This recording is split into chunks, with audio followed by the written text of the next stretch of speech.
কিন্তু আমি যে খেয়ে না আমার মুখে একবারে স্বাদ নাই। তোমার মুখে আর কত স্বাদ কাটবো? এই ছোট গালে থেকে একটা মুখ দেখাইতেছ। হ্যাঁ ঠিকই কইছ, এক মুখ দিয়ে এতদিন খাইলে মুখে আর কত স্বাদ থাকবো, জিভলার রস শুকিয়ে গেছে গা।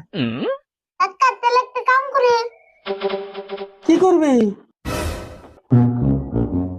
তোমার জিভলায় আলপে সার দিয়ে দেয়। তা বেরিয়ে বসাল বাদ দিবি না? এমনি মুখে স্বাদ নাই, ভাত খেতেছি না। বেড়ে বসার করতে পারলাম, ভালো কথাই না করলাম।